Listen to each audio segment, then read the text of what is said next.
All right, yeah, let's roll, people. We are here. Welcome. Martin and Chelsea Matthews here, and we are bringing some heat today. We're talking about sales. Do you love it or do you hate it?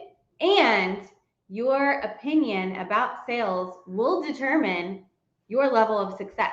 So, we're going to talk about it because we are doing a wealth building challenge coming up soon. If you haven't signed up already, sixbuildingblocks.com/challenge, sixbuildingblocks.com/challenge. We're giving away $1,000. And were you going to tell them about that? Yeah, you can tell them. And when you sign up, you're going to get a free digital copy of our book, Let's Fight About Money, helping couples communicate about money, handle conflict, and build an unbreakable financial house. Because we want you to have an unbreakable financial house in your life, in your business, and be able to handle anything that comes your way and make the impact you truly want to make. Yes, awesome. One person. J-Deep says love sales. We're gonna talk about that. Why you're the way you view opportunities, sales, marketing, all these different things, how it actually impacts your money, your wealth, your resources. And it really has to do with the difference between, we've been talking about a poor mindset and a wealthy mindset. Okay, so let's look at what a poor mindset would think about sales. What do you think? Do you think poor mindset, people with a poor mindset, do you think they love sales or hate sales? Well, so look, I think they don't like it. I think they don't like it. Anything you don't like, you will not be good at. And if you're like, hey, I don't like riding a bike, you'll never be good at riding a bike, because every time you approach that subject, you're going to pull back from it. You're like, I don't like it, so I don't want to go there. And anything that you aren't good at, you're going to end up not liking because you're not good at it. Yeah. And all of this because you have incorrect information. That's all. And when we talk about different viewpoints, especially poor mindset versus wealthy mindset, I want you to think about, like, where do you fit? Like, what are your beliefs and habits when it comes to sales? Do you love it and get excited about sales? Or do you feel like, oh, I don't like sales. I don't like asking people for stuff. I hate sales. I don't like sounding salesy. And so you have to look at any belief and action that you have. You got to think, is it serving you or is it hurting you? Okay, so when you look at sales, this word is very emotional for people, kind of like debt, which is one of the things that we talk about in our challenge, wealth building challenge coming up. And so sales, when you really think about it, everything in life is sales. You're always, when I talk to Martin about wanting to do something, I have to sell him on why I want to do that, or vice versa. When he's talking to me about something he wants to do, he's got to sell me on it. When one of our team members is talking about an idea, they are selling us on their idea. Okay, so it really comes down to somebody that has a poor mindset when it comes to sales. They don't have confidence in the product or value that they have to offer. And B, could be either or, they don't have confidence in themselves, in their ability to be able to communicate the value in their product or service. And so if you feel like you shy away from sales, or you'd rather just not do sales, then you have to look at one of those two things. Is the thing, the product or value that you have to offer, is it not very good? Is it crap? Is it a bad offer? Is it a bad product?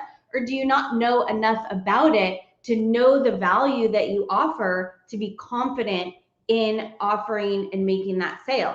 Because a wealthy mindset, we're going to say something. Happy birthday, Michelle Rutt. That's what I was going to say. Happy birthday. Happy birthday to you. Okay, that's all you get, because I don't want to blow out. If she starts singing, the internet will crash.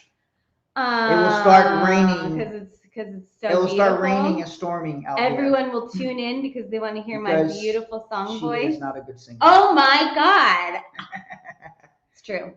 Okay, so that's all you were going to say? That's all the value you had to... No, I'm just kidding. I was going to say shout out to Michelle. Shout out to Michelle. So yeah, let's keep rolling talking about sales. What else did you want to add to it? Yeah, so a wealthy mindset loves to promote themselves, their value, whatever they have to offer, because they have confidence in themselves, that they know they've taken the time and an effort to learn their product, to learn their expertise. Like Martin and I combined, we have 21 years experience in the financial industry. So we've taken time to learn the right information, to know the products and service that we offer, that it provides value. It could change people's lives. It could change your life. It could help you strengthen your financial house. It could ensure the financial survival of your family, your business, your community. And so we know what we have to offer has high value and it helps people. And we're confident because we put the time into learning it. Yeah. So look, here's one thing to keep in mind. The sooner a person can understand, and kids understand sales, the sales game better than most people. Do. Look, if you have a kid, they will wear you down on their persistence to get something that they want. They just look at it like a game.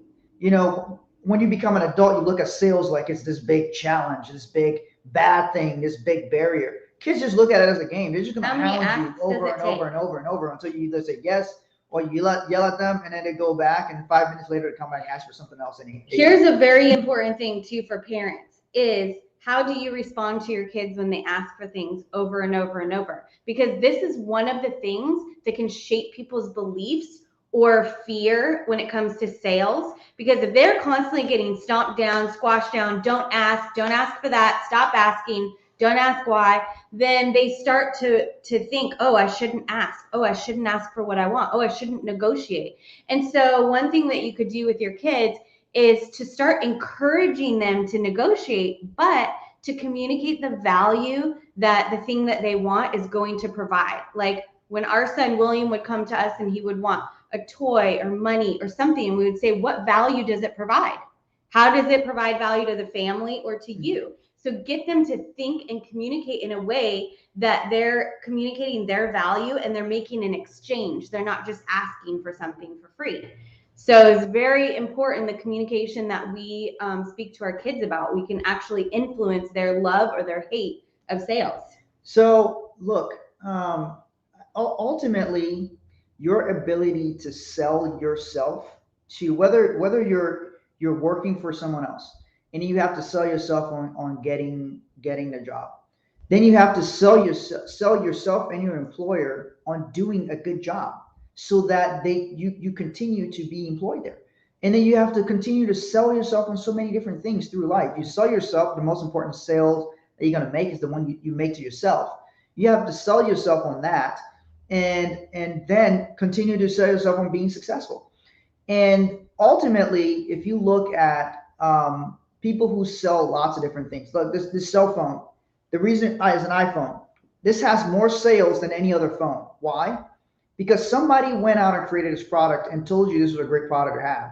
And you probably found out about it from the first iPhone I bought was because I saw somebody have one and it showed me how cool it was. I don't even know what the hell an app store was, but they're like, oh, there's all these apps and different things you can download and stuff. And so I thought that was very cool.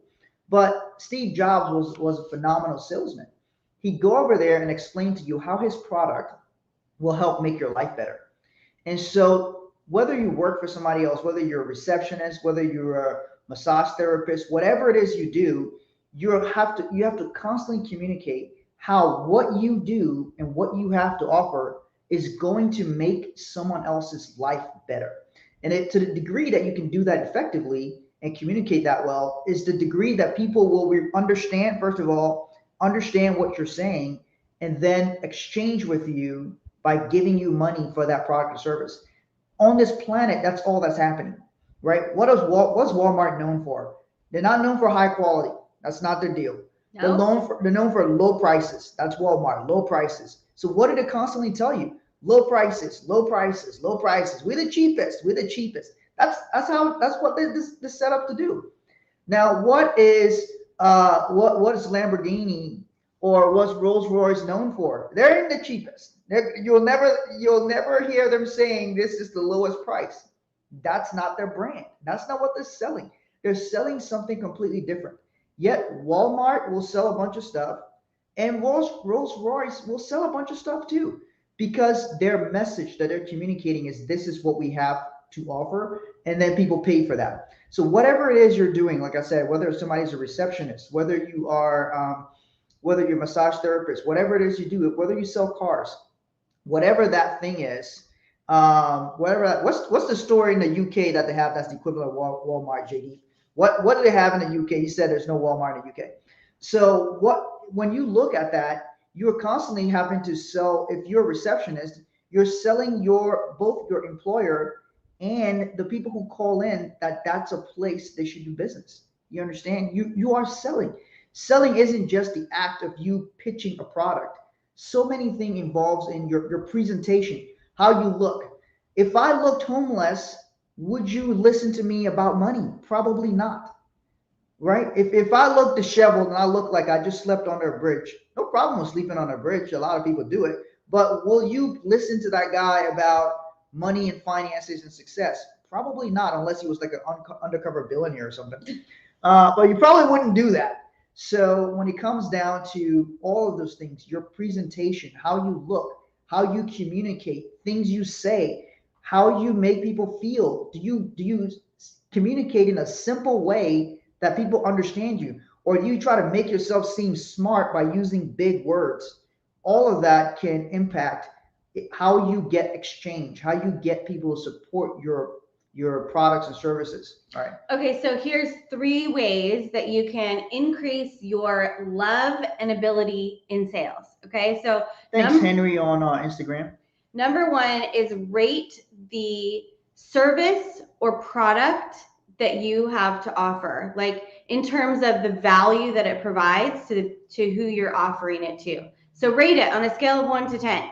How much value do you think your product or service can offer to the people that you're selling it to? What's up, Rashida? Hold on, stay on there, Rashida. I want to bring you on in a couple of minutes. We're gonna bring you on live onto our live stream here, okay? And you can write down all of the value, all of the things, all of the ways that it helps people, and so you can be clear on the level of value that your product or service has to offer. Okay, so number 2, rate your level of knowledge about your service and or product and the value that it provides. So how well are you able to communicate the value that your product or service provides? How well do you know about it? You know, when people ask you questions, do you know how to answer them, or you don't know the information?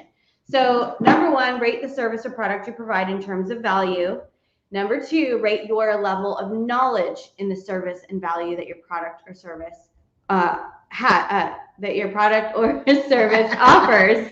And number 3, be able to speak clearly. No, number 3 is increase both. So you want to increase the value that you offer, like look for ways that you can offer more value to people, whether it's, you know, enhancing your services or providing an extra level of service that you don't normally do. And then also increase your knowledge. Always be increasing your knowledge. Like we talk about building an unbreakable financial house. We help people increase their knowledge, take more responsibility, and have more control in their finances. And we help them implement their financial goals with products, financial products and services. So we're constantly increasing our knowledge about financial products, about wealthy habits. And I'm doing a big study on crypto right now, just because I've looked at it the last few years. I've jumped into different things and all of that, but there's still a big gap between the people who are doing it very well and the masses, right? It's starting to get some massive adoption with certain things. But one of the things I'm doing is a deep study on crypto, because there's a lot of reasons why I'm doing that, because you always have to stay ahead of all of these things. And what we're doing is bringing all these different worlds, the worlds of insurance, world of investing, real estate, world of crypto. Where do they intersect? And can you explain it to people simply? What is an NFT? All of these different things that people are very interested in because they don't understand what's happening in that world. That's something I'm doing a deep dive on. I'm talking to people who have done millions, tens of millions in crypto. Okay, going through their process, the thought process, how are they doing stuff, all these different things, because crypto is relatively, in a grand scheme of things, relatively new in that sense, compared to, let's say, a mutual fund, for example. So I've spent years studying all these different things, and one of the greatest things you can do is increase your knowledge. So then as I look at it, I'm like, okay, where do I think the future is going to go in this space? And there's a lot of exciting things happening, and people are very excited about things like crypto. We're looking at how, because one of the things we do is we use life insurance like our own bank. So how do I leverage my life insurance policy to buy crypto, to accelerate my wealth, to buy multifamily real estate or other real estate? What's up, Brittany Eastwood? Brittany, she crushes in the real estate space. So how do I leverage all these different financial tools I have available to me to be as efficient as possible, to accelerate my wealth? And then how do I then create more and more cash flow all off of that and help more and more people? So that's something that's definitely of interest to me. I like that space because I find it interesting anyway. So, and bonus tip, join our wealth building challenge starting on Monday. Sign up today though. You'll get a free digital copy of our book, Let's Fight About Money. And you could also win $1,000. We're giving away $1,000 cash. So sign up today, sixbuildingblocks.com/challenge. Reen, if you could put that in the comments. And Tammy, if you're on my Instagram, if you could put that in the comments, that would be awesome. sixbuildingblocks.com/challenge. Yeah, so go there and register. You can sign up. There's going to be a very fun challenge. We're going to talk about different things. We're going to talk about cash flow, debt management, difference between good debt, bad debt, massive reserves, proper asset protection. One of my good friends just messaged me and asked about estate planning. That's building legacy. What are the financial documents you need to have in place so that you can do all of that? And I'm going to touch on crypto, and we're going to touch on different tools that you can use. How can you accelerate your wealth? There's a great wealth transfer happening. A lot of people may not realize that, but lots of assets are being created massively, and no matter what thing you have an interest in doing. So we can help you with some of the knowledge and how do you apply it to different things you want to do. All right. So we got to get running, but were you wanting to bring somebody on? Is she still on there? Yes, we're going to wrap up on Facebook, Instagram. Brittany says she's in. When you guys get in, you'll join we have a community that's a Facebook group, and where people participate. We talk about all kinds of different aspects of finance and different things like that inside of the group. And we're going to be spending more time talking about multifamily real estate, crypto, insurance, how all these worlds merge together, plus the foundational thought process you have in that area. So, and you guys, please share this out. Invite anyone you know that you think could benefit from either this information that we're talking about and also our wealth building challenge. Going live with Rashid. We hope to see you there. Right. Okay, we're going to wrap up here. We're going to wrap up on Facebook. If you guys want to follow us on Instagram, I'm at Martin Matthews on Instagram, so you guys follow me there. All right, guys. See you guys later. Have a great day. See you tomorrow. Okay. So